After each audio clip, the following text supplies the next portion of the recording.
Hello साथियों, मैं अमरदीप कादियान। नमस्ते, प्रणाम, सलाम वालेकुम, सत श्री अकाल, जय मसीह की, राम राम जी, जय माता की, जय हिंद, जय भारत, जय ससुराल वालों की। साथियों, आपका स्वागत है डिसेंट फैमिली में। साथियों, आज हम बात करेंगे अनसिक्योर लोन के बारे में। किसी भी तरह का अगर आपका अनसिक्योर लोन है तो कोई भी बैंक या एनबीएफसी कंपनी मैक्सिमम आपके साथ क्या कर सकती है। साथियों, हमारे देश की बात करें या सारी दुनिया की भी बात करें, जब से बैंकिंग का जन्म हुआ है हमारे देश में तो 1843 में हुआ है। आज से 180 साल पहले सिर्फ दो तरह के लोन होते हैं, अनसिक्योर लोन, सिक्योर लोन। अब बहुत से आदमी कहते हैं कि सर सिक्योर लोन में क्या आता है और अनसिक्योर लोन में क्या आता है। सिक्योर लोन में scooter, motorcycle, car, jeep, truck, बस, मकान, दुकान, जमीन, जायदाद, फैक्ट्री, कारखाना, स्कूल, कॉलेज, बंगला, कोठी या शोरूम। इसके अलावा गोल्ड लोन, सीसी लिमिट, आपने कोई अपने सामान के ऊपर लिमिट बनवाई है, ये सभी सिक्योर लोन के अंदर कंसीडर होते हैं। या कोई भी ऐसा लोन जिसमें आपने अपनी कोई प्रॉपर्टी मॉर्गेज की है या अपनी कोई कीमती वस्तु इनके पास रखी है। अब सिक्योर लोन की भी आगे ब्रांड है, भाई आपने लैप लिया है, लोन अगेंस्ट प्रॉपर्टी ली है, मतलब प्रॉपर्टी आपके पास थी उसके अगेंस्ट लोन लिया है या प्रॉपर्टी खरीदने के लिए लोन लिया, ये सभी सिक्योर लोन के अंदर आते हैं। अब अनसिक्योर लोन कैसा होता है? सबसे बड़ी बीमारी क्रेडिट कार्ड, जो कि 60 से 80% ब्याज लेते हैं। ये सबसे बड़ा और बूंदा लोन है। दुनिया का सबसे बेकार लोन क्रेडिट कार्ड है। क्रेडिट कार्ड लेना मतलब अपनी कब्र खुद खोदना, और बहुत से आदमियों ने 8-8, 10-10 कब्रें अपनी खोद रखी हैं ऑलरेडी। तो ये अनसिक्योर लोन के अंदर कंसिडर होता है। Personal loan, business loan, education loan भी अनसिक्योर भी मिलता है, सिक्योर भी मिलता है।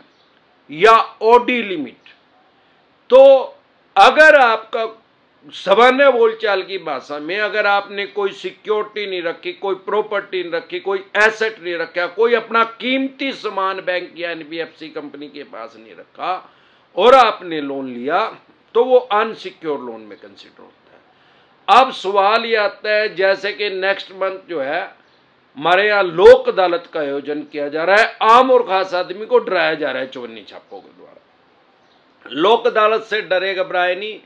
जब भी कोई दिक्कत, परेशानी, समस्या आपको लोन से रिलेटेड आ रही है, अगर आप मुझे फेसबुक पे देख रहे हैं तो हमारा एक चैनल है यूट्यूब पे डिसेंट एडवाइस के नाम से, जिस पे मैं लगभग 2000 वीडियो डाल चुका हूं लोन से रिलेटेड।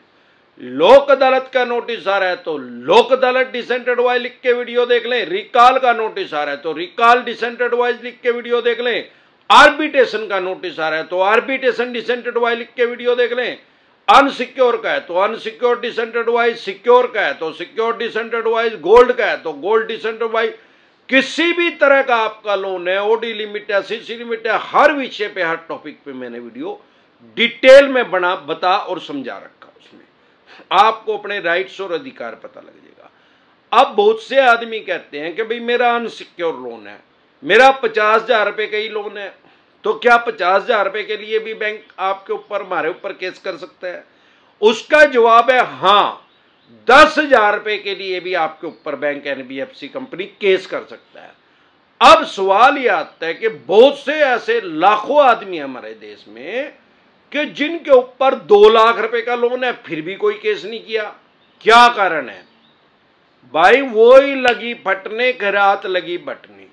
अगर आपका क्रेडिट कार्ड है तो क्रेडिट कार्ड में तो कोई बैंक एनबीएफसी कंपनी चेक लेता ही नहीं, तो चेक बाउंस का केस 138 का कैसे होगा? सबसे पहली बात। दूसरा, 99% आदमियों का ईसीएस नहीं लगा होता, मतलब इलेक्ट्रॉनिक तरीके से उनकी मिनिमम पेमेंट, जिसको मिनिमम पेमेंट बोलते हैं, वो ब्याज है, इनका इंटरेस्ट है। पढ़े लिखे आदमियों को पागल बनाया जा रहा है, मोहम्मद तुगलक बनाया जा रहा है लोगों को। पढ़े लिखे आदमियों को ही सबसे ज्यादा पागल बनाया जा रहा है। पढ़े लिखे आदमियों को ही क्रेडिट कार्ड दिया जा रहा है। कोई ईंट रेता ढोने वाला, बल ढोने वाला को किसी को आपने क्रेडिट कार्ड बना देखा आज तक? जितने देश में दुनिया में पढ़े लिखे आदमी उनको ही पागल बनाया जा रहा है क्रेडिट कार्ड देके। अब सवाल ये आता है, भाई क्रेडिट कार्ड ले लिया, उसमें 99% टीसीएस नहीं लगा, क्यों? क्योंकि ये आपसे पूरा पैसा लेना ही नहीं चाहते। मान लो आपने 5 लाख का बनवाया और आपने उसमें 4 लाख रुपए यूज कर दिया, 4 लाख लेना ही नहीं चाहते। अगर ईसीएस उसको लगाएंगे तो हो सके आपके बैंक अकाउंट में 4 लाख हो तो कट जाएंगे। ये तो उसका इंटरेस्ट लेना चाहते हैं, ब्याज लेना चाहते हैं, जिसको मिनिमम ड्यू बोलते हैं। 40,000 रुपए आपसे लेना चाहते हैं, और जो कि नेक्स्ट मंथ कभी भी घटेगा नहीं। करंट अकाउंट में तो ज्यादातर ये ईसीएस लगाते ही नहीं, बहुत से बैंक कहते अलाउड ही नहीं है भाई। सेविंग अकाउंट में कुछ बैंक लगाते हैं, सारे नहीं लगाते। तो इनका मेन एम जो है वो ये है, लोगों को फुद्दू बनाने का। भाई इनसे किसी तरह से 60 से 80% ब्याज ले। अगर आप होम लोन लेने जा रहे हैं, आज भी लोग कहते हैं ब्याज दर बढ़ेगी, 7.5-8% पे इजली मिल जाएगा। आप क्रेडिट कार्ड लेने जा रहे हैं जो आपको बता रहे हैं कि 50 दिन के लिए फ्री है, लेने जाने की जरूरत नहीं, घर बैठे बैठे दे रहे हैं, उस पे आपको 80% ब्याज देना पड़ेगा। 10 गुना ज्यादा, 10 टाइम ब्याज। तो राज खोदा है यार, और इतना ब्याज। और भगवान ना करे अगर आपको वो मिनिमम भी नहीं दिया गया किसी कारण से, उसका ब्याज प्लंटी जुर्माना लगा लगा के अगले 3 महीने में डबल कर देते हैं, और फिर चवन्नी छाप कुत्तों को पीछे छोड़ दिया जाता है। अब सवाल ये है कि जब 10,000 रुपए के लिए भी आपके ऊपर केस कर सकते हैं, फिर करते क्यों नहीं? इनको ये पता है अगर आपके ऊपर रिकवरी का केस करेंगे तो इनको कोर्ट फीस जमा करवानी पड़ेगी। अलग अलग स्टेट में अलग अलग है, 15 से लेके 20% तक भी है।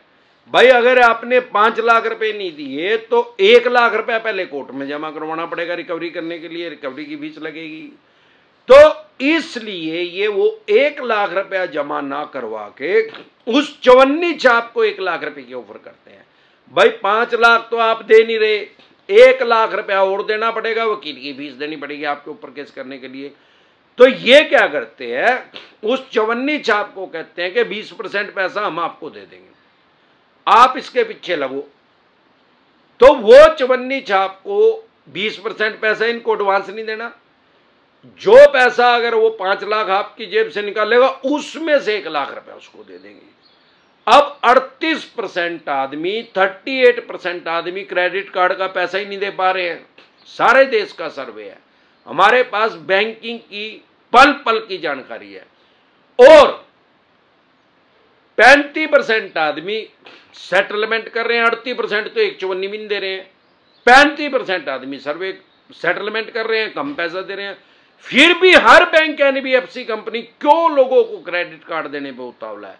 क्यों अपना पैसा बिना ब्याज के लोगों को देने के लिए तैयार है?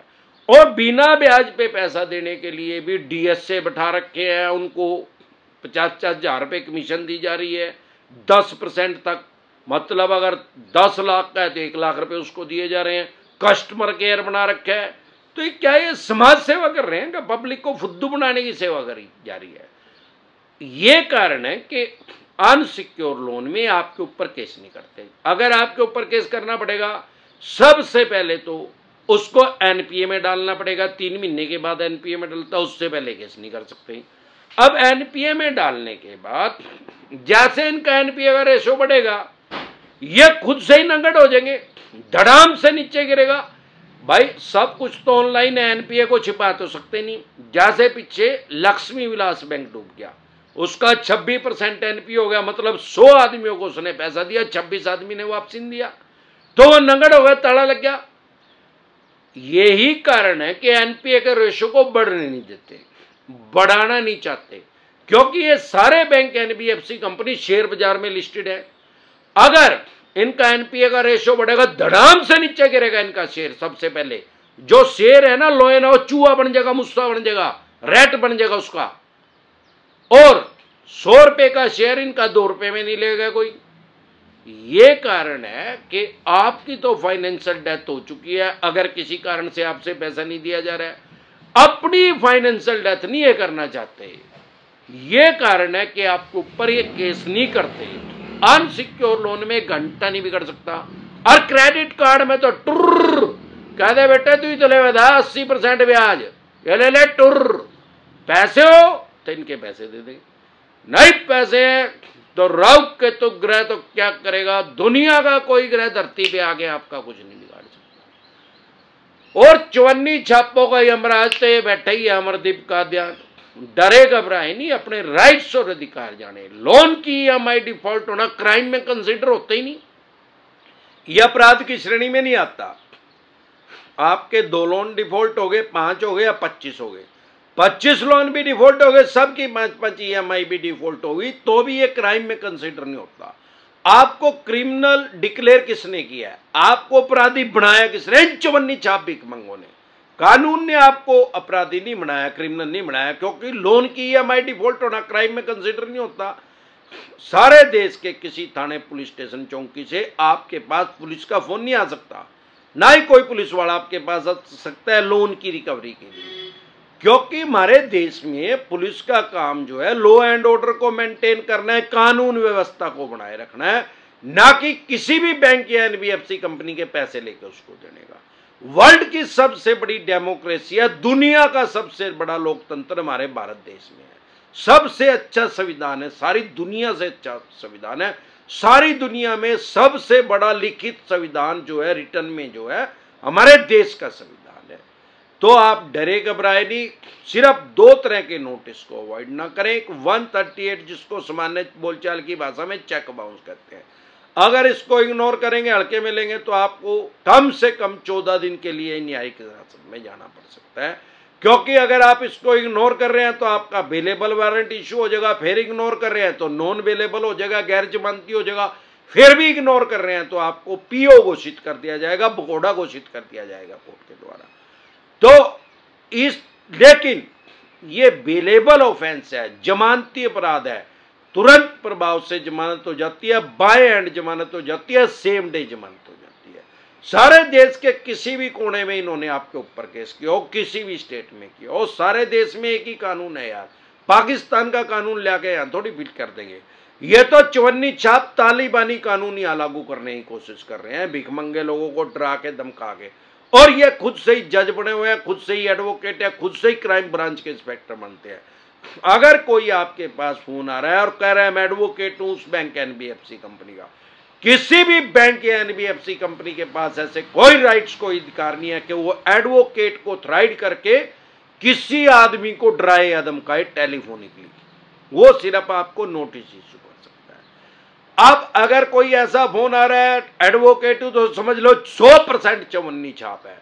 ज्यादातर ये 30,000 कोर्ट का नाम लेके, हाई कोर्ट का नाम लेके बोलते हैं, लेकिन क्योंकि अमरदीप कादियान इनका बांडा फोड़ चुका है, 2000 से ज्यादा मैं वीडियो डाल चुका हूं यूट्यूब पे, जो हमारा चैनल है डिसेंट एडवाइस, तो अब ये अलग अलग जगह का नाम लेके लोगों को फोन करने लग गए हैं, भाई चंडीगढ़ हाई कोर्ट से बोल रहा हूं या अलग अलग जगह से, वट एवर। लेकिन आप इनसे डरे घबराए नहीं।